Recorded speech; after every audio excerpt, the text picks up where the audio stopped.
সনাতন ধর্মাবলম্বী কৃষ্ণ নন্দীকে মনোনয়ন দিয়ে রাজনৈতিক অঙ্গনে নতুন আলোচনার জন্ম দিয়েছে বাংলাদেশ জামায়াতে ইসলামী। দলের ইতিহাসে প্রথমবারের মতো খুলনা ১ আসনে একজন হিন্দু প্রার্থীকে মনোনয়ন দিয়েছে জামায়াত। এতে দেশের রাজনীতিতেও বিরল এক নজির তৈরি হয়েছে। দলের পূর্ব ঘোষিত প্রার্থী মাওলানা আবু ইউসুফকে সরিয়ে এই আসনে মনোনয়ন দেওয়া হয়েছে কৃষ্ণ নন্দীকে। তিনি ডুমুরিয়া সনাতনী শাখার সভাপতি। ত্রয়োদশ জাতীয় সংসদ নির্বাচন ঘনিয়ে আসার সঙ্গে সঙ্গে দেশের রাজনৈতিক মাঠে উত্তাপ বাড়ছে। সেই প্রেক্ষাপটে কৃষ্ণ নন্দীর মনোনয়ন প্রাপ্তি রাজনৈতিক অঙ্গনে নতুন মাত্রা যোগ করেছে। অনেকে এটিকে জামায়াতের কৌশলগত পরিবর্তনের ইঙ্গিত হিসেবে দেখছেন।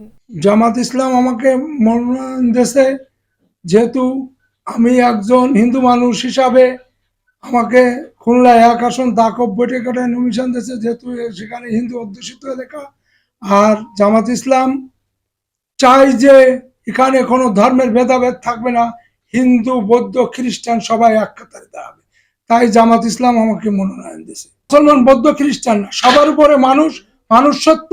তাই সেই মানুষ হিসাবে আমি ওখানে যাচ্ছি, যেহেতু মানুষের উন্নয়ন করার জন্য। নির্বাচিত হতে পারলে হিন্দু মুসলমান বৌদ্ধ খ্রিস্টান সবাইকে যাতে ভালোভাবে থাকতে পারে সেই চেষ্টাটুকু করব। আর আমি সংসদে যেতে পারলে আমি ওই এলাকার চিত্র, যেহেতু সুন্দরবন এলাকা ওখানে আমি পর্যটন কেন্দ্র হিসাবে ঘোষণা করব। সব পরিবার পূর্ণ সমর্থন না থাকলে আমি এখানে এত দূর আগে আসতে পারতাম না। তারা আমার এখনই তারা সাদরে গ্রহণ করে নিচ্ছে, বিভিন্ন জায়গা থেকে টেলিফোন হচ্ছে, দাদা আসেন আমাদের এলাকায়, আপনি আসলে ভালো হবে।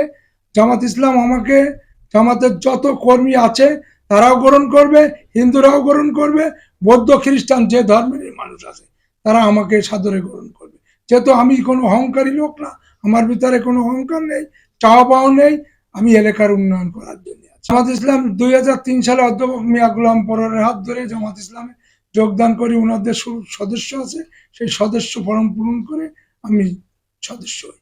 সেখান থেকে জামাত ইসলাম করি। তারপরে